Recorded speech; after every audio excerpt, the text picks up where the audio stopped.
আবারও বেশ বড়সড় একটা ধাক্কা খেলো বাংলাদেশের ক্রিকেট। এইমাত্র কদিন আগেও এনামুল বিজয় আর মোসাদ্দেক হোসেন সৈকতকে জাতীয় দলে ফেরানোর দাবি জানিয়েছে বাংলাদেশের ক্রিকেট সমর্থকরা। আমরা কথা বলেছি বিজয়কে নিয়ে, আমরা কথা বলেছি মোসাদ্দেক হোসেন সৈকতকে নিয়ে, কারণ তারা ঘরোয়া আসরে দুর্দান্ত পারফর্ম করেছেন। ঢাকা প্রিমিয়ার লিগ হোক বা বিপিএল হোক, কিন্তু কে জানতো যে গত সিজনে বিপিএল এর লাস্ট আসরে তারা এমন সব অনৈতিক কর্মকাণ্ডে জড়িয়েছেন, যার কারণে তারা আসলে অভিযুক্ত হয়েছেন। বিপিএল এর যে তদন্ত কমিটি গঠন করা হয়েছিল 3 সদস্যের, সেই কমিটির দ্বারা, যার ফলশ্রুতিতে এবারের অকশনের তালিকা থেকে তাদেরকে বাদ দেওয়া হয়েছে। আমি জানি না এনামুল বিজয় কিংবা মোসাদ্দেক হোসেন সৈকত তাদের আসলে কিসের অভাব, যার কারণে তাদের এই ধরনের অনৈতিক কর্মকাণ্ডে জড়ানোর প্রয়োজন পড়েছে। দীর্ঘদিন ধরে জাতীয় দলে তারা খেলেছেন, মোসাদ্দেক হোসেন সৈকত অধিনায়কত্ব করেছেন। এনামুল বিজয় এত বছর ধরে ধারাবাহিকভাবে পারফর্ম করে যাওয়া এক ক্রিকেটার, তিনি কিনা ক্যারিয়ারের একেবারে শেষ দিকে এসে এরকম কাজ করে বসলেন। কি অদ্ভুত, মানে ধাক্কা খাওয়ার মতো এক ব্যাপার।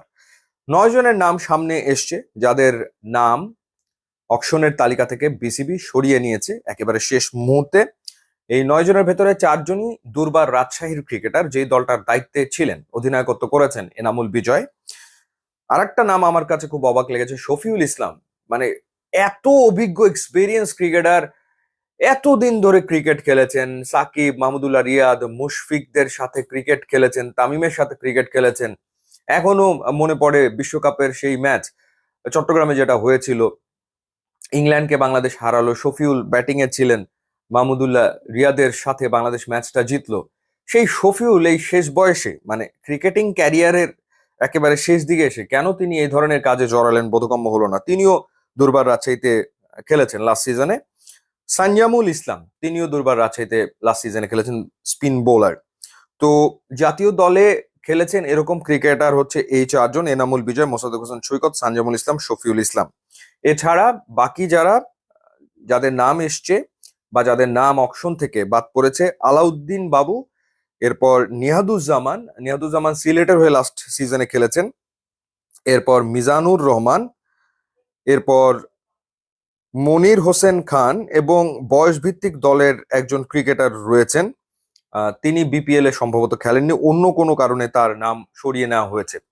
সব মিলিয়ে প্রকাশ তো আসলে করা হয় নাই, বিপিএল এর লিস্ট দেখে দেখা যাচ্ছে যে 9 জন ক্রিকেটারকে আপাতত সরানো হয়েছে। এই সংখ্যা আরো বাড়তে পারে, বাড়ার সম্ভাবনা আসলে প্রবল। এর পাশাপাশি কর্মকর্তারাও রয়েছেন, গত সিজনের বেশ কিছু কর্মকর্তা রয়েছেন যারা অভিযুক্ত, এবং তাদেরকেও এবার বিপিএল এ সম্পৃক্ত হতে দেওয়া হবে না। বিসিবি বেশ শক্ত একটা অবস্থান নিচ্ছে, কোনো সন্দেহ নাই।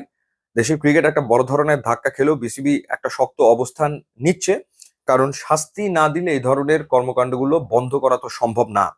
তো সেই কারণেই বিসিবির দুর্নীতি দমন বিষয়ক যিনি পরামর্শক, অ্যালেক্স মার্শাল, তিনি বিসিবিকে কঠোর হতে বলেছেন, এবং সেই কারণেই শেষ মুহূর্তে এসে এই ক্রিকেটারদেরকে অকশন থেকে বাদ দেওয়া হয়েছে, এবং কর্মকর্তাদের ব্যাপারেও বিসিবি একটা সিদ্ধান্ত নেবে তেমনটাই শোনা যাচ্ছে। ইউটিউব এবং ইনস্টাগ্রাম লিঙ্ক দেওয়া আছে, আপনারা যোগ দিলে খুবই খুশি হবে। থ্যাংকস।